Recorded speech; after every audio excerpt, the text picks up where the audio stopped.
की वजह से हार्ट अटैक के रिस्क भी बढ़ जाते हैं। बिल्कुल, इस टाइम पे हम यूजुअली देते हैं 20 to 40% can increase depending upon levels क्या है। पर लोग इतना कैजुअली क्यों लेने लगे हैं पोल्यूशन को? ये स्लो पॉइजन है, धीरे धीरे इकट्ठा हो रहा है, धीरे धीरे बिगाड़ रहा है। क्या एयर पोल्यूशन इतना सीवियर हो सकता है कि उसको डेथ स्टेज तक भी ले जाया जा सकता है? ग्रेजुअल डेथ तो कर ही रहा है ये डेथ का भी रीज़न बन सकता है। एंड डेफिनेटली ऐसा है, देखा गया है कि इस टाइम पे डेथ के इंसिडेंसेस कंपैरेटिवली पोल्यूशन के टाइम पे बढ़ सकते हैं। तो पोल्यूशन से कैंसर का रिस्क भी रहता है? कैंसर का रिस्क भी रहता है। लंग कैंसर एट्रीब्यूटेड है एंड और भी कैंसर्स हैं जो कि जैसे मैंने बताया, जो चीज़ ब्लड में आएगी वो बाकी शरीर की दिक्कतें भी कर सकता है। इस टाइम के जो बच्चे पैदा हो रहे हैं, जो शुरू से ही पोल्यूशन देख रहे हैं, उनमें लंग के इन्फेक्शन कॉमन हो गए, एलर्जी के सिम्टम्स, एस्थमा आगे जाके ज़्यादा कॉमन होने के चांसेस हैं। सीवियर बीमारियां जैसे कैंसर भी करता है। क्या आपको पता है जिसको आप नॉर्मल सिम्टम्स समझ के इग्नोर कर रहे हैं, आगे चल के वो कितना जानलेवा साबित हो सकता है? शायद नहीं, और शायद हाँ भी, क्योंकि आप छोटे छोटे सिम्टम्स इग्नोर करने के आदी हो चुके हैं। मैं बात कर रही हूँ पॉल्यूशन की। जैसे ही मौसम बदलता है, खासकर सर्दियों की मैं बात कर रही हूँ, मौसम बदलने के साथ ही सबसे ज़्यादा जो चीज़ फैलती है वो है पॉल्यूशन। इसका इलाज क्या है, कैसे इससे बचा जा सकता है और ये कितना जानलेवा साबित हो सकता है, इसके लिए आज thehealthsite.com के द हेल्थ साइट पॉडकास्ट में हमारे साथ मौजूद हैं डॉक्टर मदान, जो कि एक पल्मोनोलॉजिस्ट हैं। वो बताएंगे कि कैसे कि आप पोल्यूशन से खुद को आप बचा सकते हैं, वो कितना सीवियर हो सकता है, स्पेशली बच्चों में, अडल्ट्स में और वो महिलाएं जो प्रेग्नेंट है। Welcome doctor. Thank you for having me over. Doctor, मैंने एक चीज़ जो नोटिस करी है, सवाल पे मैं बाद में जाऊंगी। एक चीज़ जो मैंने नोटिस करी है कि जैसे ही सर्दियाँ आ जाती हैं, दिवाली के बाद से पोल्यूशन बढ़ जाता है और लोग ये सोचते हैं कि ठीक है, हम ये तो हमें पता है, पर ये कितना हानिकारक हो सकता है जिसको इग्नोर कर दिया जा रहा है। ये दो चीज़ें हैं, दोनों चीज़ें आपने बिल्कुल बिल्कुल इम्पोर्टेंट बोली हैं। कि पहली चीज़ तो ये बहुत नॉर्मलाइज हो गया है। हमारे पास पेशेंट आते हैं, उन्हें बोलते हैं आज पोल्यूशन है, पोल्यूशन ख़राब है।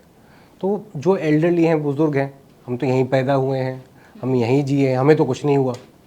मगर लोग ये नहीं समझते कि जब तक वो बड़े हुए तब तक पोल्यूशन की बात दिल्ली में नहीं थी, पोल्यूशन शायद इतना नहीं था।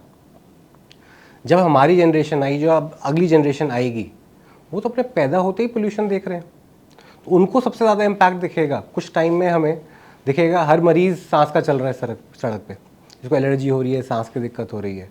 तो वो अगर हम चाहते हैं कि वो नौबत ना आए, तो हमें कुछ चीज़ों पे काम करना पड़ेगा, पोल्यूशन पर काम करना पड़ेगा, जो कुछ इंस्टीट्यूशन लेवल पे होगा, गवर्नमेंट लेवल पे होगा, कुछ इंडिविजुअल लेवल पे होगा। तो दोनों ही चीज़ें ज़रूरी हैं, दोनों लेवल पे काम होना ज़रूरी है। तो ये पोल्यूशन बेसिकली विंटर्स आते ही क्यों शुरू हो जाता है? टेम्परेचर का एक रोल है कि जैसे टेम्परेचर आते हैं तो केमिकल रिएक्शन ऐसे बनते हैं कि वो ग्राउंड लेवल स्मॉग बनने लगती है। दूसरी चीज़ है कि इस टाइम पे जब हम बात करते हैं दिवाली सीज़न की, दिवाली होती है, पराली जलती है, तो हर चीज़ कुछ कुछ तरह से कंट्रीब्यूट करके ऐड करती है, जिससे इस टाइम पे पोल्यूशन AQIs बढ़ जाते हैं। पोल्यूशन से लंग्स तो अफेक्ट होते ही होते हैं, और कौन कौन से ऑर्गन अफेक्ट होते हैं जिसके बारे में पता ही नहीं है? उससे पहले ज़्यादा ज़रूरी है ये समझना कि ये पार्टिकुलेट मैटर क्या है। आजकल आप बहुत न्यूज़ में सुनते हैं, हर जगह पढ़ते हैं PM 2.5, PM 10। क्या है ये? हाँ, पहले अगर हम ये समझ पाएंगे ना, तो शायद हम समझ पाएंगे कि इनका इम्पैक्ट कैसे होता है। ये इजी हो जाएगा लोगों को समझने में। बिल्कुल। तो जो PM है, PM का मतलब होता है पार्टिकुलेट मैटर, वो गैसियस फॉर्म नहीं है, पार्टिकल है। 10 है उसका साइज। अच्छा। तो PM 10 मतलब 10 माइक्रोन का साइज है उसका, ठीक है। तो वो जितना बड़ा मॉलिक्यूल है PM 10 हो गया, उससे छोटा हुआ PM 2.5, इससे भी छोटा PM 0.1, जो ज़्यादा डिटेक्ट नहीं होता। जितना बड़ा होगा वो ऊपर के एयरवे में, हमारी नाक में, गले में रुक जाएगा। अच्छा। तो ये ऊपर के सिम्टम्स करेगा। वो जितना छोटा होगा उतनी उसके पास पेनिट्रेशन पावर ज़्यादा है कि वो अंदर तक चला जाए।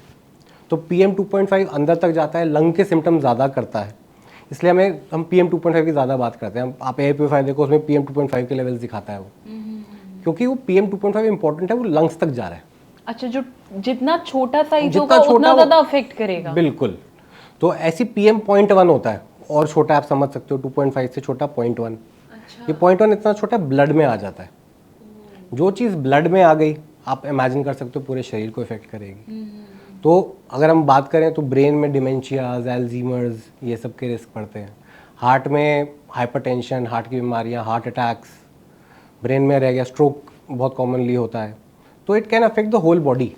तो ये जो पोल्यूशन है इसकी वजह से हार्ट अटैक के रिस्क भी बढ़ जाते हैं। बिल्कुल। और ये कितना ग्राउंड लेवल पे कितना ज़्यादा हो सकता है? इस टाइम पे हम यूजुअली देते हैं 20 to 40% can increase depending upon levels क्या है। बट अगेन बहुत सारी चीज़ों पे डिटर्मिनेंट्स हैं। जितनी जो स्टडीज़ हुई हैं, चाहे वो हम एक एम्स की स्टडी की बात करें या बाहर की स्टडीज़ की बात करें, वो कंटेक्स्ट में बात करते हैं PM 2.5 के लेवल्स में। PM 2.5 बढ़ेगा इतने परसेंट तो इतने परसेंट हमें बीमारी के चांसेस बढ़ेंगे। अच्छा। तो ये हर चीज़ के लिए कंप्यूटेड है, चाहे वो हार्ट डिजीज़ हो, चाहे वो लंग डिजीज़ हो, चाहे वो डेथ्स हो, तो इस पे कंप्यूटेड है। अगर हम सिवियरिटी की बात करें, हम तो यहाँ पे 200-300 को नॉर्मल मानते हैं कि 200-300 AQI हो गया, लोग घूम रहे हैं सड़क पे। हाँ। तो दैट इज़ नॉट नॉर्मल। ठीक है, हम 1000 नहीं पहुँचा, 1000 का नहीं पहुँचा मतलब ये नहीं 200-300 इज़ नॉर्मल। तो क्या 1000 पहुंचने में बहुत ज़्यादा सीवियर हो जाएगी केसेस? अगर मैं बात करूँ लंदन स्मॉग की, लंदन स्मॉग हुआ था आई थिंक 1950s। जब 50 के ऊपर जाते ही उन्होंने बोल दिया कि भाई ये तो इमरजेंसी की कंडीशन आ गई है। हम तो 100-150 पे तो ऐसे रोज़ जी रहे हैं। तो हमने इसको बहुत ज़्यादा नॉर्मलाइज कर दिया है कि 100-150 तो ठीक है, अच्छा है, साफ़ है। बट 200-300 तक अब चलो ग्रैप लग जाएगा, कोई बात नहीं। बट 1000 पे आपके तो इट्स अ कंडीशन की इमरजेंसी है, लॉकआउट होना चाहिए। आपने जैसे पीएम को डिकोड किया, ग्रैप को भी डिकोड कर दीजिए। That is a graded response action plan जो गवर्नमेंट ने सेट किया है कि इतना पोल्यूशन बढ़ेगा, AQI इतना होगा तो हम ये स्टेप्स लेंगे। तो और वो बढ़ेगा, स्टेप में ग्रैप 1 2 क्या है ये इसका मतलब? अलग अलग लेवल पे लिमिटेशन है। अच्छा। कि अगर इतना पोल्यूशन हुआ, ग्रैप 1 लगा कि कंस्ट्रक्शन के ये काम नहीं होंगे। अच्छा। ग्रेड 2 है, ये हुआ तो ये काम नहीं होंगे। जैसे जैसे ग्राफ बढ़ता जाएगा, ग्रेड 3 ग्रेड 4 में कंस्ट्रक्शन बिल्कुल ही हॉल्ट हो जाती है। तो that is the graded action plan कि ग्रेड वाइज जैसे जैसे पोल्यूशन बढ़ रहा है, हम कैसे कैसे एक्टिविटीज़ कम करें जिससे कि हमारा पोल्यूशन लेवल्स नीचे आएँ। बट वो भी स्टार्ट होता है 200-250 पे, तो हमने उसको भी नॉर्मलाइज कर दिया कि 200-250 तो ठीक है। पर लोग इतना कैजुअली क्यों लेने लगे हैं पोल्यूशन को? क्योंकि इसका रिस्पांस इमीडिएट नहीं आता। कुछ मरीज होते हैं जो आते हैं हमें ओपीडी में सीजन में बोलते हैं हमें आंखों में जलन हो रही है, पोल्यूशन ज़्यादा है।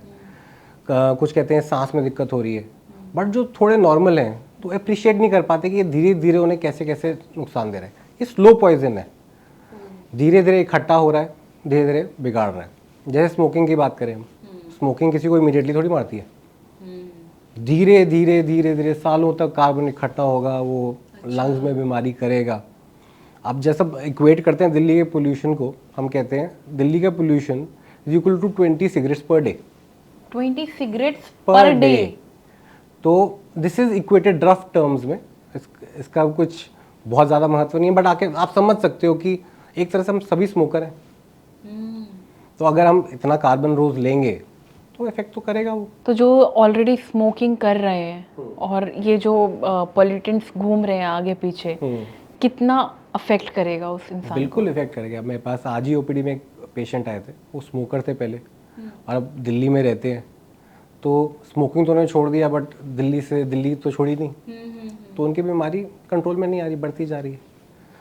अब क्या है कि ये जो धूल मिट्टी अंदर गई, मैं स्मोकिंग की बात करूँ या पोल्यूशन की बात करूँ, अंदर गई निकली तो है नहीं, कहाँ गई? अंदर ही तो डिपॉजिटेड है। बॉडी को लगेंगे 10-15 सालों से साफ करने में हम, बट वो 10-15 साल तो तब शुरू होंगे ना जब हम एक बार बंद करेंगे उसको। अगर वो एक्सपोजर चलता जा रहा है, इकट्ठा होता जा रहा है, नुकसान करता रहेगा। अभी के लोग जो हैं, जो अभी जो साइकिल चल रही है, जनरेशन जो अभी चल रही है, they are used to it pollutions को लेके। लेकिन जो अपकमिंग जनरेशन है, जैसे कि हमने बात करी न्यू बॉर्न बेबीज़ हैं, ठीक है, उनके लिए आगे चल के क्या क्या उनको ऐसे सीवियर सिम्टम्स या किस तरीके की प्रॉब्लम्स उनको फेस करनी पड़ सकती है? इस टाइम के जो बच्चे पैदा हो रहे हैं, जो शुरू से पोल्यूशन देख रहे हैं, उनमें लंग के इन्फेक्शन कॉमन होंगे, एलर्जी के सिम्टम्स, एस्थमा आगे जाके ज़्यादा कॉमन होने के चांसेस हैं, COPD क्रोनिक जो डिजीज़ होता है सांस का, उसके चांसेस ज़्यादा हैं। ये सिर्फ इन बीमारियों पे रिस्ट्रिक्टेड नहीं है, लंग कैंसर्स एंड बाकी कैंसर्स भी बढ़ाता है पोल्यूशन। तो ऐसा नहीं है कि सिर्फ कुछ लिमिटेड बीमारियां हैं, सिर्फ खांसी जुकाम होगा आंखें चलेंगी, नहीं ऐसा नहीं है। पूरी बॉडी को इफेक्ट करता है एंड सीवियर बीमारियां जैसे कैंसर भी करता है। जैसे आपने बोला कि आंखों में जलन, ठीक है, क्या ये स्किन, जैसे बहुत लोगों के केसेस मैंने सुने, बहुत लोगों ने कंप्लेन करी इस चीज़ को आगे कि जब वो अपनी स्किन को टच कर रहे हैं तो जलन हो रही है चेहरे पे, तो क्या ये भी पोल्यूशन का कहीं ना कहीं इम्पैक्ट है? जहाँ तक बात करें स्किन की बीमारियां भी देखी गई हैं पोल्यूशन के साथ। तो ऐसा नहीं है स्किन वंचित है, कोई भी अगर पोल्यूटेंट आएगा तो यही तो अफेक्ट तो करेगा ही। अब वो जितना वो हम टच में रहेंगे किसी भी चीज़ के, उतना वो ज़्यादा धीरे धीरे असर दिखाएगा। कुछ चीज़ें हमारे बॉडी के पार्ट्स हैं जो रेजिलिएंट हैं, skin is one of them, कि इमीडिएटली असर नहीं आता, टाइम लगता है। बट जो स्किन के अंदर हम जाएं या म्यूकोजा की बात करें, जो अंदर होता है मुंह के अंदर या नाक के अंदर, उसे बोलते हैं म्यूकोजा। अच्छा, वो बहुत फ्रेजाइल होते हैं, सॉफ्ट होते हैं, उनमें सिम्टम्स जल्दी आते हैं। तो जहाँ जहाँ म्यूकोजा होगी, जो हमारे अंदर की लाइनिंग है, वहाँ तक जब पहुँचता है तो उसके इफेक्ट हमें कंपैरेटिवली जल्दी दिखते हैं। जो स्किन जो थोड़ा रेजिलिएंट टिश्यू है, उसमें सिम्टम्स आने में थोड़ा टाइम लगता है। अच्छा, जैसे जो प्रेग्नेंट लेडीज़ हैं, वेमेंस हैं, उनको कैसे प्रिवेंट किया जा सकता है ऐसे टॉक्सिक एयर पोल्यूटेंट से? It's a very good question. पहली चीज़ तो कि प्रेग्नेंट फीमेल से असर होता है नहीं होता, हाँ डेफिनेटली होता है। एक स्टडी हुई थी ये चाइना से, कि चाइना भी इस चीज़ से ग्रस्त था पहले कुछ टाइम तक। उन्होंने देखा पोल्यूशन की वजह से फीमेल्स के अंदर लो रिस्क ऑफ बर्थ ज़्यादा देखा गया बच्चों में, तो लो बर्थ वेट बच्चों का ज़्यादा होता था। तो ये चीज़ की वजह से pregnant females have been put under high risk. तो जब हम हाई रिस्क पेशेंट्स की बात करते हैं जिनको पोल्यूशन से बच के रहना चाहिए, उसमें प्रेग्नेंट फीमेल्स आती हैं, एक्सट्रीम्स ऑफ एज आते हैं, छोटे बच्चे हो गए, बुज़ुर्ग हो गए, या पहले से किसी को सांस की या हार्ट की दिक्कत है। तो जिनको पहले से दिक्कतें हैं, इनको खास तौर से ध्यान रखना होता है। किसी वजह से आपको बाहर निकलना पड़ता है तो try to wear a mask. Now आजकल क्या है, कोविड के बाद से मास्क लोगों ने पहनना तो शुरू किया है कईयों ने, but it has become more fashionable. तो डिज़ाइनर मास्क आ रहे हैं, बट वो उनकी इतनी यूटिलिटी नहीं है। कपड़े के मास्क हैं वो, they are not designed to stop things. तो basically we classify mask in 3 types पे। एक तो जो आजकल आ रहा है कपड़े वाला जो आप फ्रीक्वेंटली यूज़ कर रहे हो, दूसरा सर्जिकल मास्क जो हम डॉक्टर्स पहनते हैं, ब्लू एंड वाइट लंबे वाला, and third is definitely N95। N95 सबने सुना है, वो सबको पता होता है। अब कौन सा यूज़ करना है? अब इनमें से कपड़े वाला I do not recommend, that is more of fashion statement. दूसरा है सर्जिकल मास्क। सर्जिकल मास्क अच्छा है, कुछ रोकेगा, बट इतना यूटिलिटी नहीं है। क्या वो पर डे के लिए यूज़ किया जाए? हाँ, पर डे के हिसाब से। तो उसको आप पहनो, थोड़ा लंबा पहनने की ज़रूरत है आपको, 3-4 घंटे पहनना है, आप पहनो। N95 is a good mask. अब N95 में 95 क्या है ये लोगों को नहीं पता। N95 means 95% of particulate matter रोकेगा अंदर जाने से। जो PM10 और 5 2.5 की हम पार्टिकुलेट बात मैटर, कर रहे थे। हाँ, तो पार्टिकुलेट मैटर को 95% रोकेगा, 5% तो फिर भी जाएगा। अच्छा, फिर भी जाएगा मास्क 95% रोक रहा है ना, तो 5% तो फिर भी जा रहे हैं। अच्छा, 100 में से 95%। तो 100% तो कोई मास्क नहीं है। दूसरा, क्योंकि जो N95 है स्ट्रॉन्ग मास्क है, अच्छा मास्क है, तो जो चीज़ को बाहर आने से अंदर रोक रहा है, क्या वो आपका जो आप सांस छोड़ रहे हो, कार्बन डाइऑक्साइड निकाल रहे हो, उसको बाहर जाने देगा? तो उसमें भी प्रॉब्लम है। तो जब हम सांस छोड़ते हैं, हम गंदी हवा छोड़ते हैं, कार्बन डाइऑक्साइड छोड़ते हैं, उस मास्क में इकट्ठी हो जाती है। अच्छा, अगली सांस में हम वही दोबारा खींच लेते हैं। वापस से खींचते हैं। हाँ। तो अगर मेरे पेशेंट्स आते हैं, मैंने बोलता हूँ लंबा पहनना है, अगर आपको 1 घंटे से ज़्यादा पहनना है तो कोशिश कीजिए कि N95 ना पहने, या थोड़ा ब्रेक दे दें 1 घंटे बाद, अच्छा, एंड फिर थोड़ी देर बाद ब्रेक लेके तब तक सर्जिकल पहन लिया, वापस N95 पे आ जाए। अच्छा। तो ऐसे थोड़ा मिक्स एंड मैच करें, काफ़ी देर तक नहीं पहनना चाहिए। खास तौर से इसलिए मुझे पता है क्योंकि कोविड के टाइम पे बहुत था कि सब N95 पहन रहे थे, हमारी भी ड्यूटीज़ लगती थी ICU में, हम भी पहन रहे थे लंबा लंबा। मैंने एक स्टडी खुद पे की थी, before going to the duty and after going to the duty. मेरे कार्बन डाइऑक्साइड लेवल्स बढ़ गए, अच्छा, मेरा ब्लड का एसिड लेवल बढ़ गया, इतना बढ़ गया कि अगर मेरे किसी मरीज का होता तो मैं बोलता एडमिट हो जा, ICU चला जा। तो इट इज़ दैट सिवियर। अब बात यह है कि जब हम ड्यूटीज़ करते थे हम बहुत लंबा लंबा पहनते थे, बट इस पर लिटरेचर है कि 1 घंटे पहनने में भी थोड़े कार्बन डाइऑक्साइड इकट्ठी हो सकती है। तो बेटर है कि 1 घंटे तक तो इस आप सेफली पहने, और अगर ज़्यादा लंबा पहनना पड़ता है तो थोड़ी देर ब्रेक दें या सर्जिकल मास्क पे स्विच करें। तो ये तो मास्क की बात हो गई। तीसरी चीज़ जो मैं रिकमेंड करता हूँ अपने पेशेंट्स को, अपार्ट फ्रॉम दीज एक्सपोजर, कि स्टीम और गरारे अच्छे से करें इस मौसम में, खास तौर से रेगुलर बेसिस पे। सुबह उठते ही कर लिया, सोने से पहले कर लिया, बीच में 1-2 बार जब मौका मिले। कहीं आप बाहर से आए हो, धूल मिट्टी से आए हो, पोल्यूशन से आए हो, आते ही स्टीम गरारे करो, जो भी गंदगी गई है अंदर से निकालो। ये बच्चों के लिए, बड़ों के लिए, सबके बुजुर्ग, लिए, तीनों सबके लिए। पानी है वो तो नुकसान नहीं है, कुछ डालने की जरूरत नहीं है, सिर्फ सफाई करनी है हमें। पर जो न्यू बॉर्न बेबीज की हम बात करें तो उनको कैसे हम प्रिवेंट कर सकते उनके लिए हैं? मुश्किल होता है। मेरी खुद की छोटी बेटी है, अभी इस सीज़न में वो काफ़ी टाइम तक बीमार रही, तो मैंने कोशिश की स्टीम देने की, बट मैं समझ सकता हूँ बच्चों को देना स्टीम मुश्किल है, बच्चे नहीं लेंगे। तो उन केसेस में हम कोशिश करते हैं ह्यूमिडिफाइड हवा, थोड़ा हवा में मॉइस्चर वगैरह रहे जो हम दे सकते हैं। स्टीम देना बच्चों के लिए मुश्किल है, बट बाकी लोगों के लिए स्टीम वगैरह लेनी चाहिए, स्टीम एंड गरारे करने चाहिए। मास्क की हमने बात करी, मास्क के अलावा आजकल काफ़ी ट्रेंड पर है एयर प्यूरिफायर। कितना हेल्पफुल है ये? Again a very good question. Air purifier पे काफ़ी साइंटिफिक डेटा है, बट इनिशियली जो डेटा आया था वो बात करता था इन्फ्लेमेशन कम करेगा। अच्छा। कि थोड़ी बहुत जो इन्फ्लेमेशन हो रही है अंदर उसको कम करेगा, बट ऑफ रिसेंट 1-2 सालों में स्टडीज़ आई हैं जिन्होंने बताया कि एस्थमा वगैरह भी थोड़ा कम होता है। अच्छा। तो वो यूज़ कर सकते हैं। करना है तो हेपा फिल्टर वाला यूज़ करना है, जो एक टाइप का होता है कि फिल्टरिंग बेटर होती है। अच्छा, इसमें भी टाइप्स आते हैं? टाइप्स आते हैं आजकल, सभी में ज़्यादातर हेपा फिल्टर आ रहे हैं, तो जब कोई ले तो ध्यान दें कि हेपा फिल्टर तो हो। बट थोड़ा सा केविएट है इसका, थोड़ा सा लिमिटेशन भी है। हाँ, कुछ लोगों में फ़ायदा करेगा। मैं अगर आप मुझसे पूछो मैं सबको रिकमेंड करता हूँ, नहीं, आंसर है नहीं। अच्छा। रीज़न ये है कि अगर आप एयर प्योरीफायर यूज़ कर रहे हो, तो अगर आप पूरे दिन घर पे रहने वाले हो, आपका रिटायर हो गए हैं, आपको घर पे ही रहना है, एयर प्योरीफायर लगा रहे हो, घर पे ही रह रहे हो, ठीक है, कोई बात नहीं। अगर आपको सिम्टम सिर्फ रात को होते हैं, दिन भर वैसे ही ठीक रहता है, रात को लगा लिया, अच्छी बात। पर अगर आपको बार बार बाहर जाना है, अच्छा।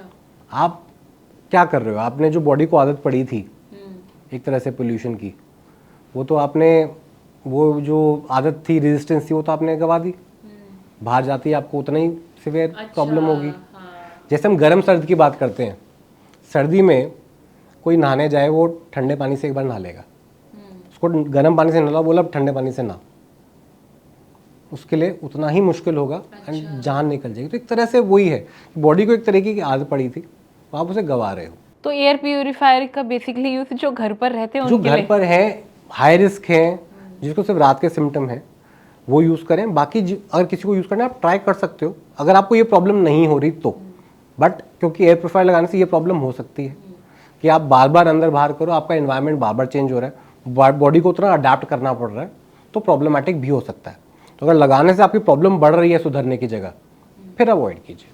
तो मतलब ये एक मिथ है, मतलब अगर इसको क्या मिथ कह सकते हैं कि अगर आपने घर में एयर प्यूरिफायर लगाया है और आपका रोज़ आना जाना हो रहा है बाहर या घर पे, तो वो आपकी बॉडी के लिए कोई लाभदायक नहीं है वो एयर हाँ, वो नुकसानदायक भी हो सकता है। क्योंकि बॉडी अडेप्ट कर चुकी है बाहर का पोल्यूशन, और वो उतना हेल्पफुल नहीं है, हेल्पफुल क्या, वो इन्वायरमेंट चेंज हो गया उसका, और वो नुकसान कर सकता है। बॉडी को आदत नहीं है, अब अचानक आप उसको बोलो कि नहीं ये करना है, तो वो मुश्किल है। अब मैराथन लड़ते हैं हम, मैराथन जो भागते हैं, पहले दिन थोड़ी 21 किलोमीटर भागते हैं, वो 5 किलोमीटर, 10 किलोमीटर, 15, फिर जाके मैराथन की बात आती है।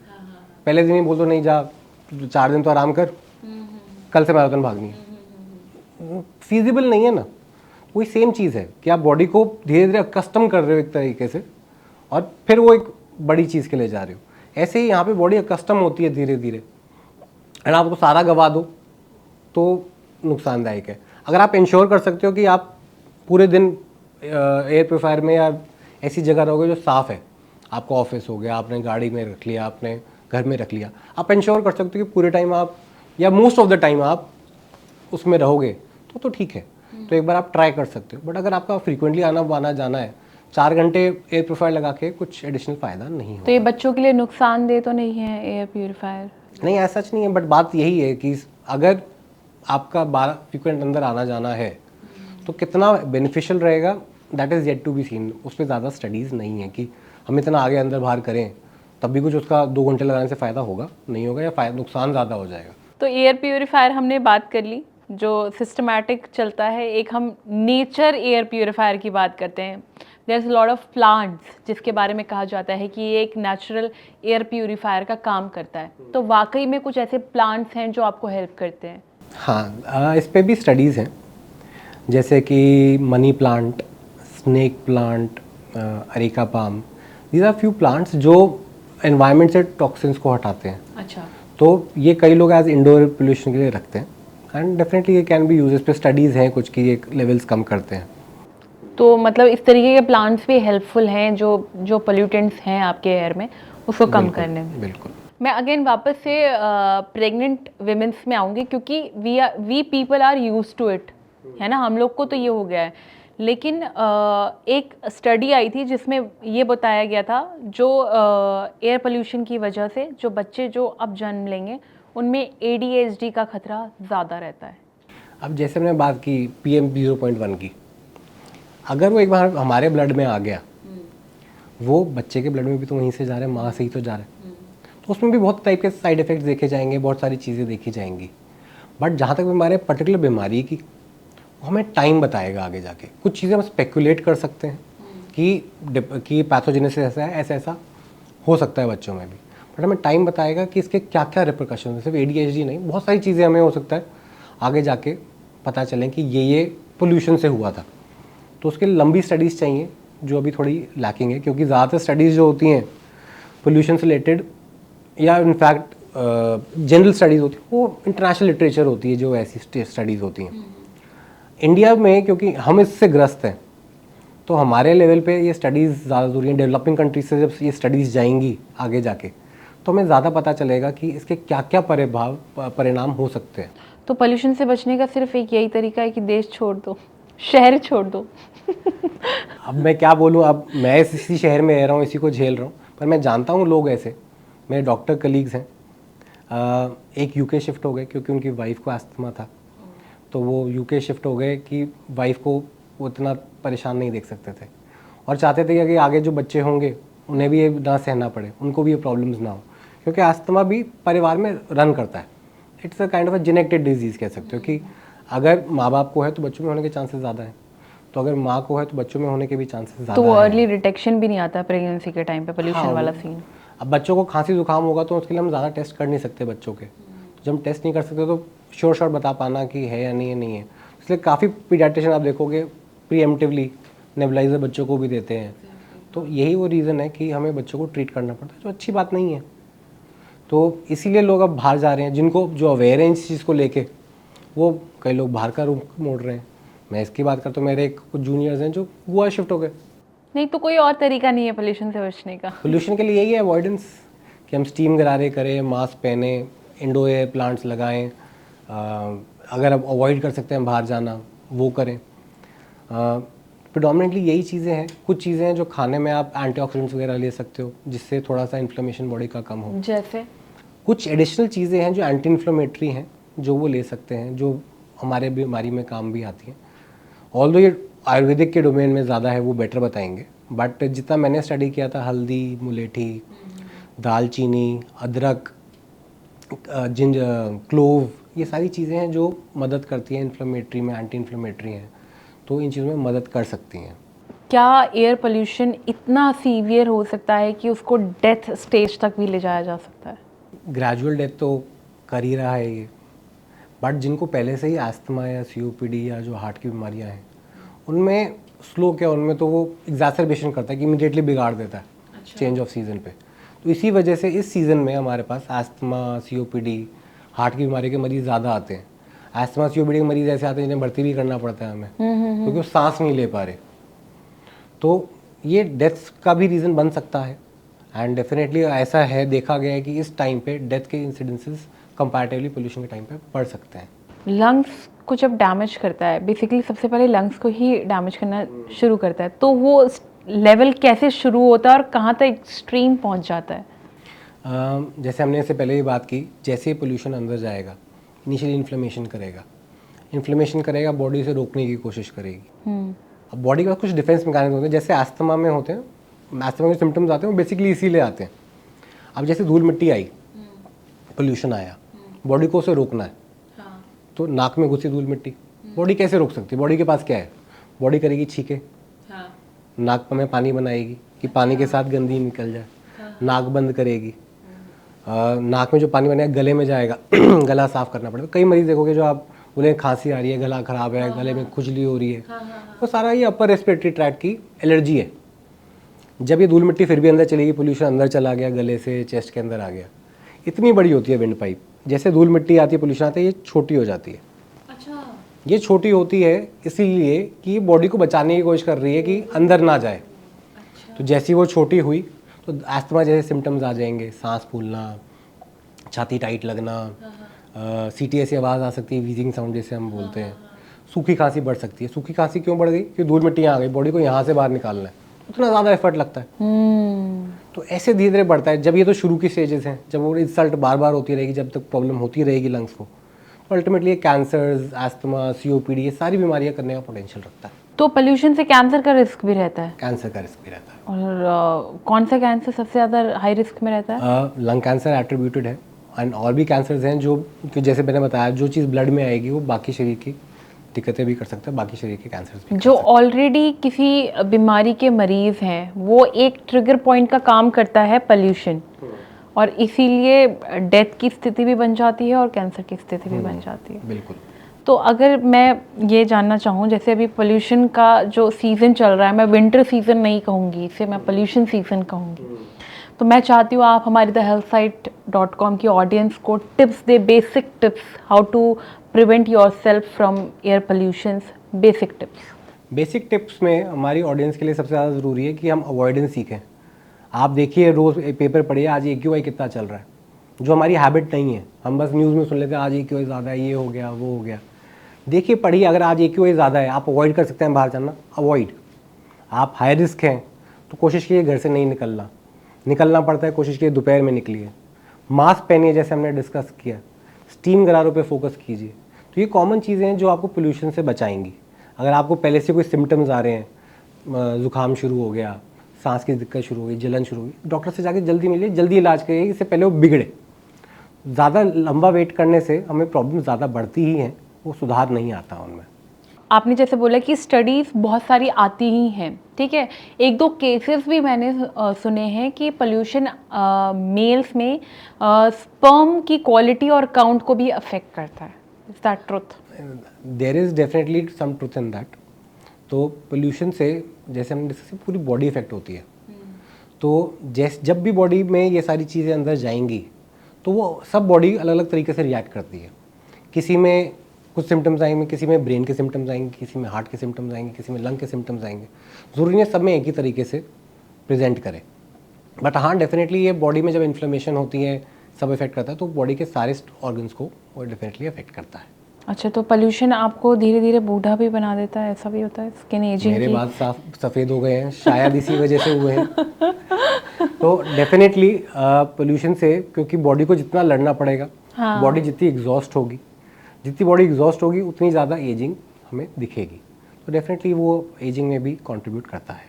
Thank you so much doctor Manu, आपने जो टिप्स बताया, आई विश कि लोग उसे फॉलो करें, और जो भी टिप्स बताया प्लीज़ उनको लाइटली मत लीजिएगा, क्योंकि लॉन्ग टर्म में ये इतना सीवियर हो सकता है कि जैसे कि डॉक्टर ने बताया कि आपको उस स्टेज तक ले जा सकता है कि वहाँ पे आपको या तो कैंसर फेस करना पड़ सकता है या तो डेथ फेस करना पड़ सकता है। और जो अपकमिंग जनरेशन है उसके लिए भी डॉक्टर ने प्रिवेंशन टिप्स बताए हैं, आई थिंक आपको वो फॉलो करने चाहिए। वीडियो को लेकर आपकी क्या राय है प्लीज़ कमेंट करके ज़रूर बताएं, और हेल्थ से जुड़ी इस तरह की वीडियोज़ के लिए बने रहिए thehealthsite.com के साथ। Thank you so much doctor.